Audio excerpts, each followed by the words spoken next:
First of all, we will talk about sickle cell anemia. Sickle cell anemia. First of all, we should know that congenital congenital hemolytic anemia hemolytic anemia is classified into three categories. Is classified into three categories. Which first one is defect in the membrane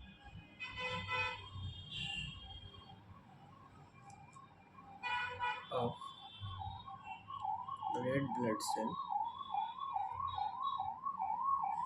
that is, for example, hereditary spherocytosis. ठीक है, पहला होता है कि red blood cell के membrane में defect होगा, है ना। कंजेनाइटल हेमोलाइटिक एनीमिया जो होता है उसको थ्री कैटेगरी में डिवाइड किया गया है ना। कंजेनाइटल हेमोलाइटिक एनीमिया को थ्री कैटेगरी में डिवाइड किया गया है, जिसमें फर्स्ट कैटेगरी होता है कि रेड ब्लड सेल के मेम्ब्रेन में डिफेक्ट हो जाए, है ना। उनको बोलते हैं हेरेडिटरी एस्पेरोसाइटिस। हेरेडिटरी एस्पेरोसाइटिस एग्जाम्पल इसमें रेड ब्लड सेल का, इसको हम देखेंगे बाद में। सेकेंड टाइप जो सेकेंड कैटेगरी होता है आपका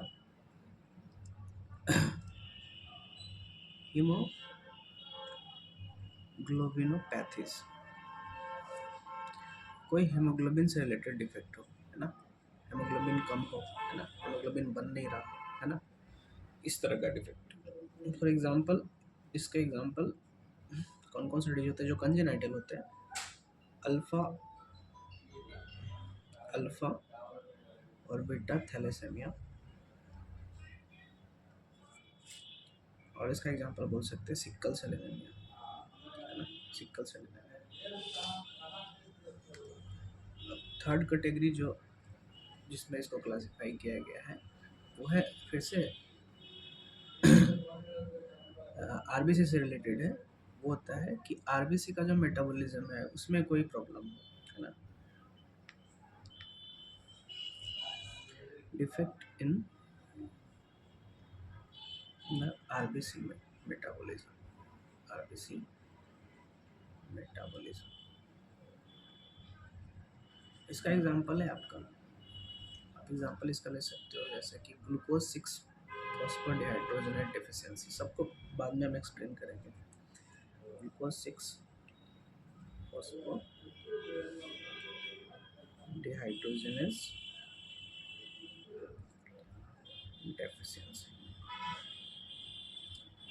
है ना, डिफेक्टिव। इतना हो गया थ्री कैटेगरी। आज जो हम बात करेंगे वो बेसिकली बात करेंगे हम हीमोग्लोबिनोपैथीज में, हीमोग्लोबिनोपैथीज की बात करेंगे। और हीमोग्लोबिनोपैथीज में फर्स्ट जो कैटेगरी है, फर्स्ट जो एग्जांपल है सिक्कल सेल एनीमिया, उसकी बात करेंगे। तो आज हम बात करेंगे कैटेगरी, किस कैटेगरी की? सेकंड कैटेगरी, हीमोग्लोबिनोपैथीज, है ना, हीमोग्लोबिनोपैथीज। हीमोग्लोबिनोपैथीज में इसका दो एग्जांपल हमने लिया है, एक लिया है थैलेसेमिया, एक लिया है sickle cell anaemia, SICK LE sickle cell anaemia, और एक लिया है हमने थैलेसेमिया, थैलेसेमिया सॉरी स्पेलिंग गलत, तो थैलेसेमिया, है ना। तो हम बात करते हैं पहले सिकल सेल एनीमिया की, है ना। सिकल सेल एनीमिया की बात करते हैं पहले। First of all sickle cell anaemia basically ये जेनेटिक डिसऑर्डर है। इसका मोड ऑफ इनहेरिटेंस होता है, mode of inheritance autosomal recessive, है ना। इसका डिफेक्ट, डिफेक्ट जो होता है इसमें बेसिकली होता क्या है कि glutamic acid normally, glutamic acid एक एमिनो एसिड है, glutamic acid in the six position of beta globin chain जो होता है, beta globin six position beta globin chain, haemoglobin का जो चेन है, हेमोग्लोबिन में हम देखेंगे, हेमोग्लोबिन में आप देखोगे तो अल्फा बीटा चेन होता है, तो बीटा चेन का जो ग्लूटामिक एसिड है वो कहाँ होता है, सिक्स पोजीशन पे, इज रिप्लेस्ड बाय वैलिन, है ना। वैलिन एक अनदर एमिनो एसिड है। बेसिकली म्यूटेशन होता है, इस तरह का म्यूटेशन का नाम देते हैं हम, कौन सा म्यूटेशन, या तो इस टाइप का म्यूटेशन को नाम देते हैं हम, कौन सा म्यूटेशन होता है, पॉइंट म्यूटेशन, एक पॉइंट पर सिक्स पोजीशन पर, है ना, पॉइंट म्यूटेशन, या इसको बोलते हैं मिससेंस म्यूटेशन, मिससेंस म्यूटेशन, है ना, मिससेंस म्यूटेशन। इसका पैथोफिजियोलॉजी क्या है, इसकी बात कर लें। इसका पैथोफिजियोलॉजी क्या है ना, पैथोफिजियोलॉजी,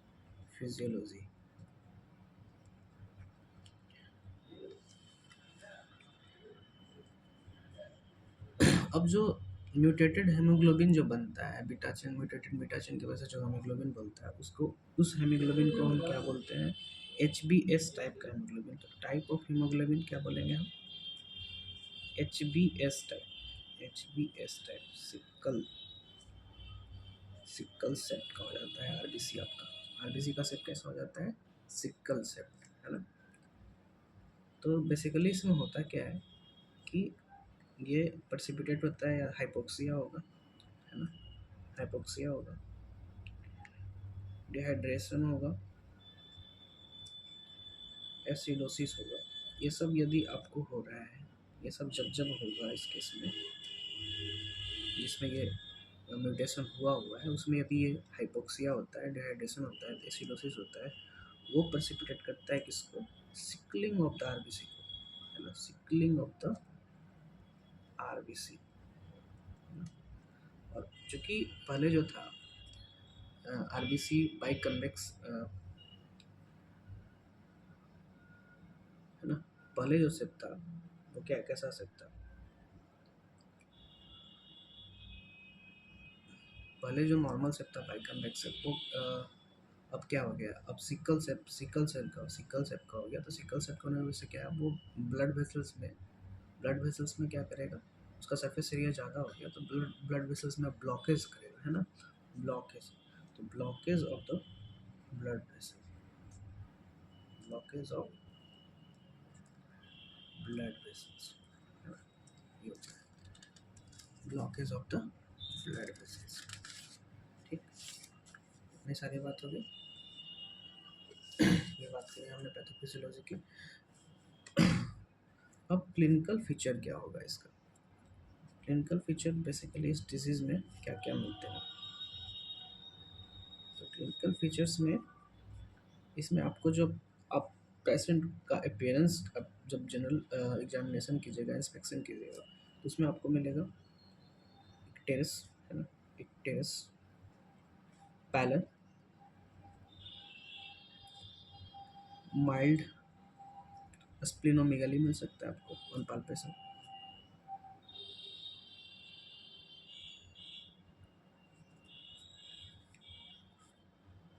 इसमें जो है ना आपको फीवर मिल सकता है, increase risk of recurrent fever आ सकता है पेशेंट को, increased risk of recurrent,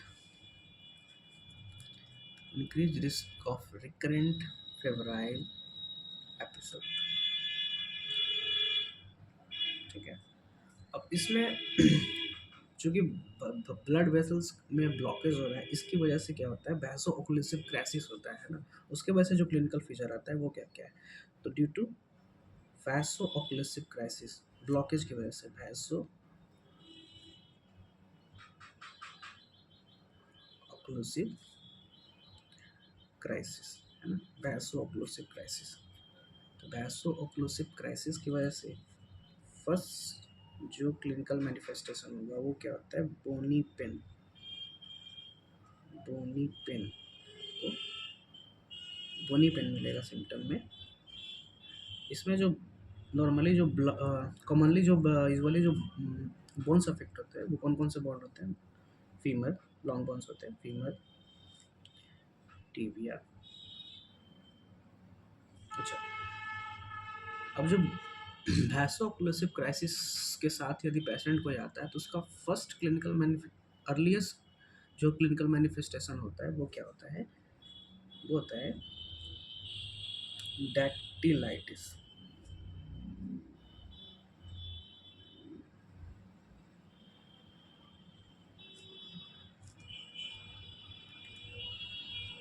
first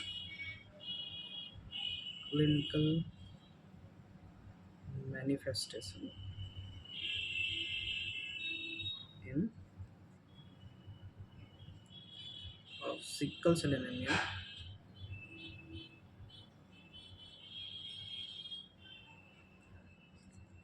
in infants। Okay, ठीक है, डेक्टिलाइटिस ये हो गया, बोनी पेन ये हो गया फर्स्ट मैनिफेस्टेशन। सेकेंड मैनिफेस्टेशन जो जो ऑर्गन डैमेज कर सकता है, जिस ऑर्गन, सेकेंड मैनिफेस्टेशन भी ऑर्गन्स को डैमेज कर सकता है। तो first organ which is most prone to be damaged due to sickle cell anemia in the case of sickle cell anemia is kidney। Kidney में क्या हो सकता है, रीनल पैपिलरी नेक्रोसिस। रीनल का जो पैपिला होता है ना, पैपिला के अराउंड जितने भी टिश्यू या सेल्स वगैरह है उनका क्या होगा, नेक्रोसिस हो जाता है। ठीक है, इसके वजह से क्या मैनिफेस्टेशन ला सकता है पेशेंट, जो इसके चूँकि पैपिला इसका डैमेज हो गया तो पैपिला का पैपिला ये सब जो भी रीनल का फंक्शन क्या है, रीनल का जो भी सेल्स है टिश्यू का फंक्शन क्या है, वो बेसिकली यूरिन को कॉन्सेंट्रेट करता है ना। अब चूँकि सेल और टिश्यू डैमेज है तो क्या होगा कि यूरिन का कंसंट्रेशन एडिक्वेटली नहीं हो पाएगा, hence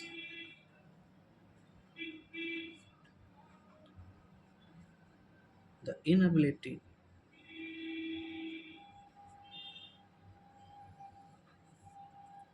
of kidneys to concentrate the urine। Okay,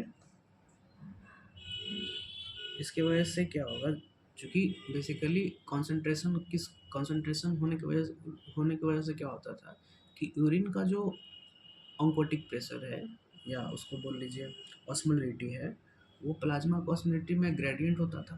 but अब चूंकि कंसंट्रेशन नहीं कर पा रहा है सेल, है ना, रिनल सेल्स जो है वो कंसंट्रेट नहीं कर पा रहे हैं इनको, तो अब क्या होगा कि ब्लड प्लाज्मा का जो ऑस्मोलिटी है वो यूरिन के बराबर होगा, है ना। तो इस कंडीशन को क्या बोलते हैं, इस कंडीशन को बोलते हैं आइसोथिनूरिया,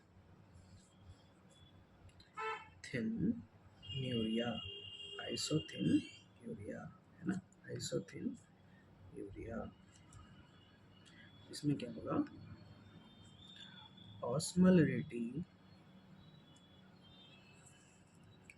osmolarity of urine is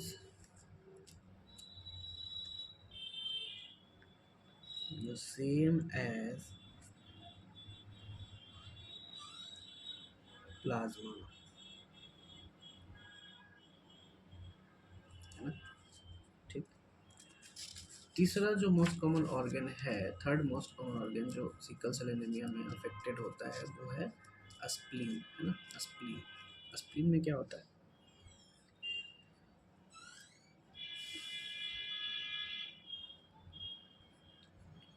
spleen में क्या होगा, कि रिपीटेड इन्फॉक्शन होता है ब्लड वेसल्स में, ब्लड वेसल्स में जो कि ब्लॉकेज है, तो स्प्लीन को वो सफिशिएंट अमाउंट में, एडिक्वेट अमाउंट में ब्लड नहीं जा रहा है, जिसकी वजह से क्या होगा, इस्चीमिया होगा, इस्चीमिया की वजह से इन्फॉक्शन होगा, है ना। तो रिपीटेड इन्फॉक्शन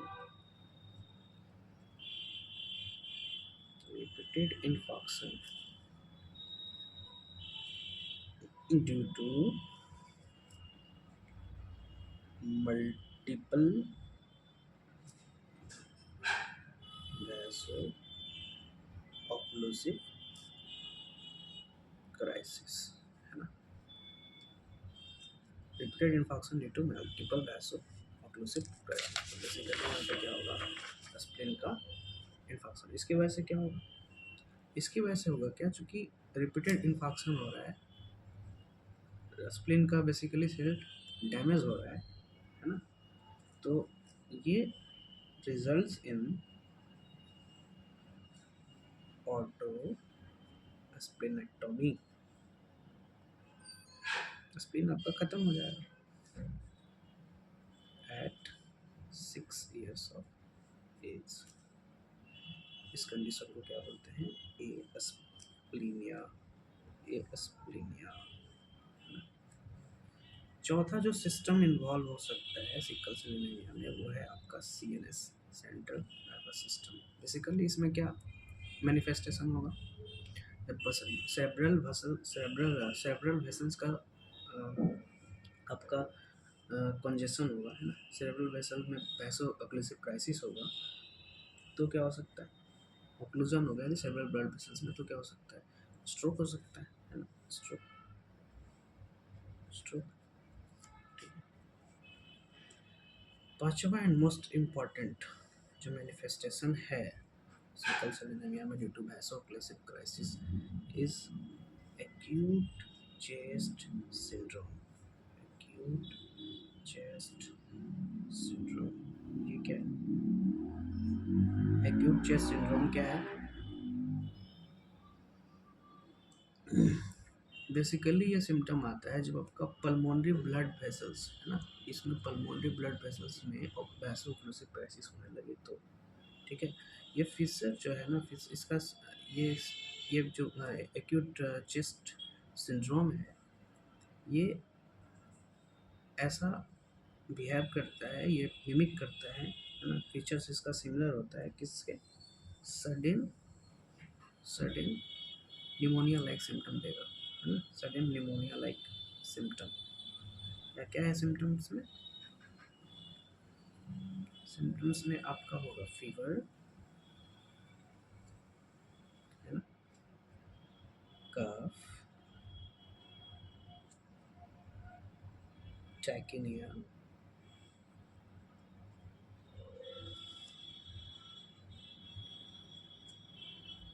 हाइपोक्सेमिया, ठीक। तो इसका इन्वेस्टिगेशन करने के लिए क्या करते हैं, एक्यूट चेस्ट सिंड्रोम पेशेंट यदि ये सिम्टम लेके आ रहा है, तो हम इसको इन्वेस्टिगेशन कैसे करते हैं, इसका इन्वेस्टिगेशन हम करते हैं चेस्ट एक्सरे, है ना, चेस्ट एक्सरे। और चेस्ट एक्सरे में हमको क्या मिलता है, नील इन्फिल्ट्रेट्स, नील जो आपका इन्फिल्ट्रेट्स मिलेगा, ठीक है। तो इसका ट्रीटमेंट, चूँकि पेशेंट टैकेनिया में है, इसीलिए इसको ऑक्सीजन सपोर्ट, है ना, हाइपोक्सिया हो सकता है पेशेंट को, शॉक में जा सकता है, इसीलिए oxygen support most important. Second, rehydration के लिए IV फ्लूइड्स, है ना, ऑस्मोलिट्यूड्स का मेंटेन करने के लिए। Third, bronchodilators, bronchodilators,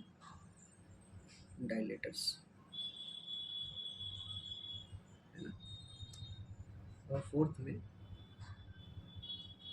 antibiotics, antibiotics क्यों देते हैं, for prevention of the secondary infection, क्योंकि आप देखो सडन निमोनिया, तो ये पेशेंट जो है ना, हो सकता है निमोनिया है, इसका इन्फेक्शन हुआ है ना, इसलिए इसमें एंटीबायोटिक्स चलाते हैं। एंटीबायोटिक्स कौन कौन सा, third generation cephalosporin, third generation cephalosporin, cephalosporin sporin plus macrolides, plus macrolides. ठीक है, ये हो गया आपका वैसो ऑक्लूसिव क्राइसिस।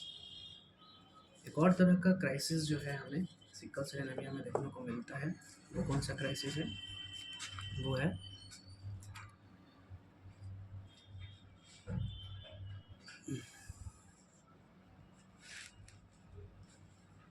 और तरह का क्राइसिस हमको देखने को मिलता है, वो है सिक्वेस्ट्रेशन क्राइसिस। सिक्वेस्ट्रेशन क्राइसिस, ठीक। इसकी वजह से जो सिम्टम सिकल्स, इसमें क्या होता है कि सिकल आरबीसी जो होता है ना, sickle RBC basically block the venous outflow of the spleen. Spleen से जो वेनस आउटफ्लो हो रहा है अब उसमें ब्लॉकेज आ जाता है, ठीक है। और स्प्लीन का जो रहता है इंगॉजमेंट हो जाता है ना, स्प्लीन का इंगॉजमेंट हो जाता है, ठीक है। तो इसमें क्या होता है, sickle RBCs blocks the venous outflow of the spleen। इसकी वजह से क्या होगा, ब्लड जो है स्प्लीन से नहीं जा पा रहा है, तो ब्लड स्प्लीन में रिटेन होगा और इससे रिजल्ट में क्या होगा, engorgement of the spleen, engorgement of the spleen, engorgement होगा। अब ये प्रेजेंट कैसे करेगा, स्प्लीनोमेगली होगा, है ना, sudden increase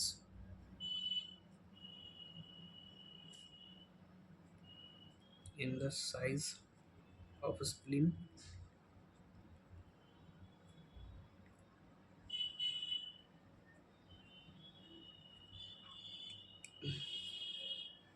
decline in the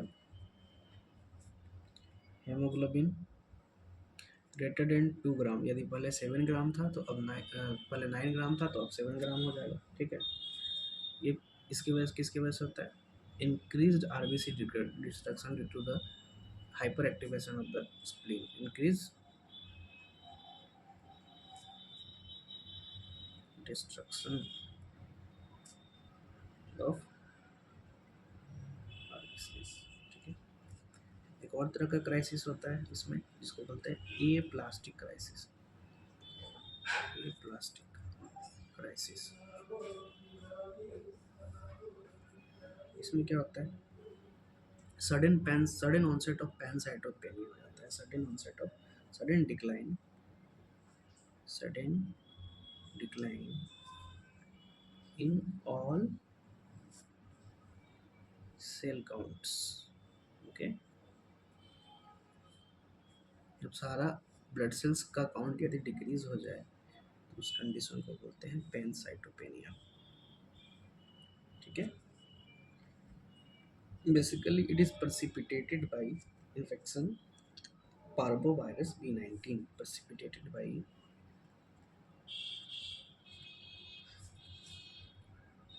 parvovirus B19। इसका लैब फीचर क्या क्या मिलेगा आपको,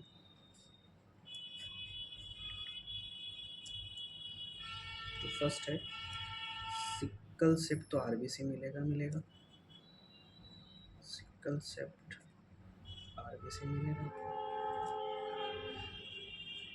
सेकंड, आप सिकलिंग टेस्ट कीजिएगा, sickling test,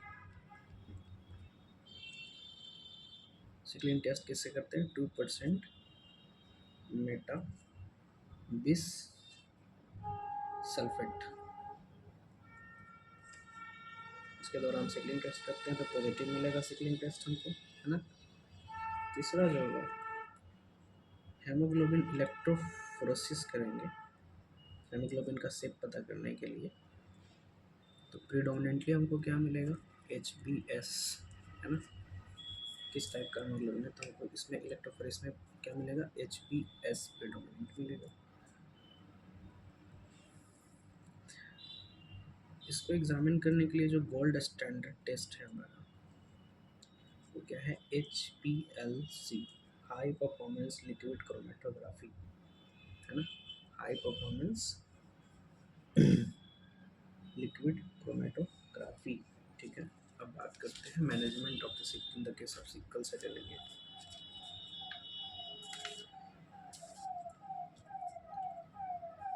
management of sickle cell anaemia, management of patient of the sickle cell anaemia कैसे करते हैं, तो पहले hydration,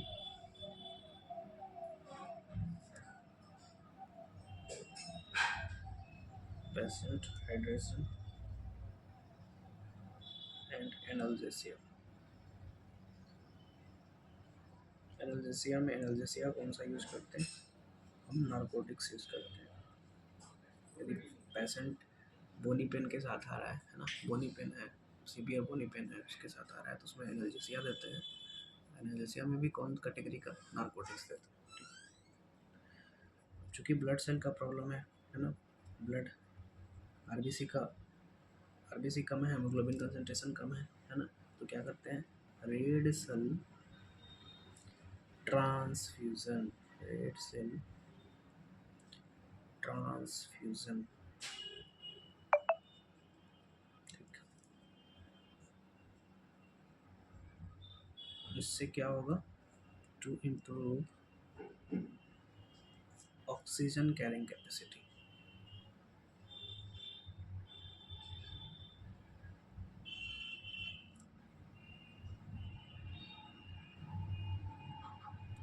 aplastic, in the case of aplastic और sequestration crisis।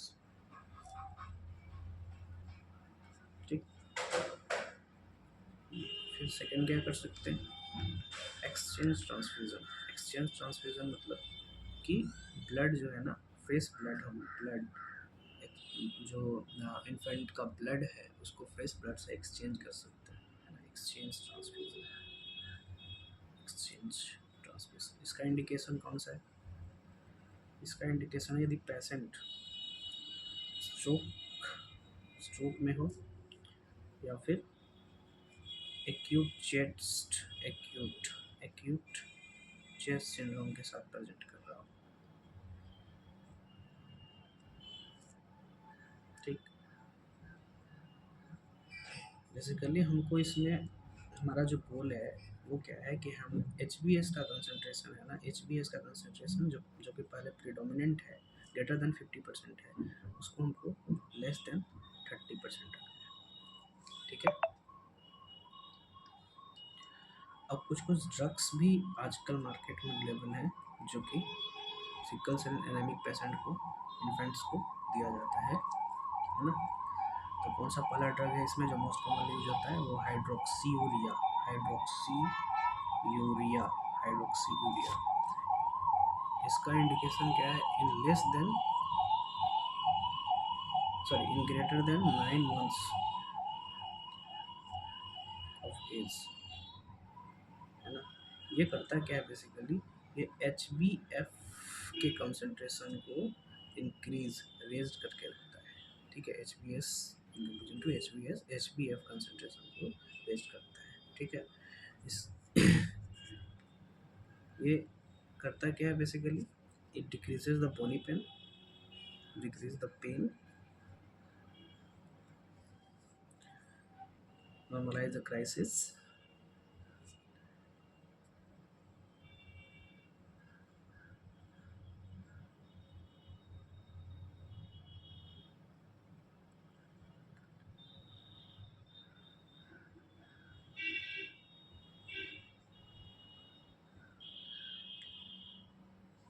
decreases the, normalize the crisis, decreases the crisis, है ना। Transfusion requirement को decrease करता है, ट्रांसफ्यूजन रिक्वायरमेंट को डिक्रीज करता है। एक और ड्रग है जो मार्केट में अवेलेबल है, वो है एल ग्लूटामिन, एल ग्लूटामिन। इसका इंडिकेशन क्या है, it decreases decrease vaso-occlusive crisis, vaso-occlusive crisis, L-ग्लूटामिन vaso-occlusive crisis को डिक्रीज करता है। हाइड्रोक्सिया L-ग्लूटामिन है ना, इसका जो बेस्ट मैनेजमेंट है, परमानेंट मैनेजमेंट है, वो क्या है, जो क्यूरेटिव मैनेजमेंट है वो है HSCT। क्या है ये, हिमेटो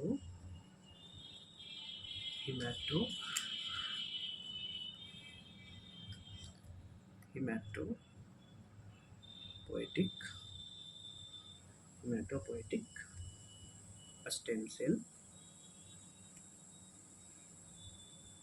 ट्रांसप्लांट इज परमानेंटली क्यूरेटिव, ये क्यूरेटिव ट्रीटमेंट है। ठीक, this is all about sickle cell anaemia.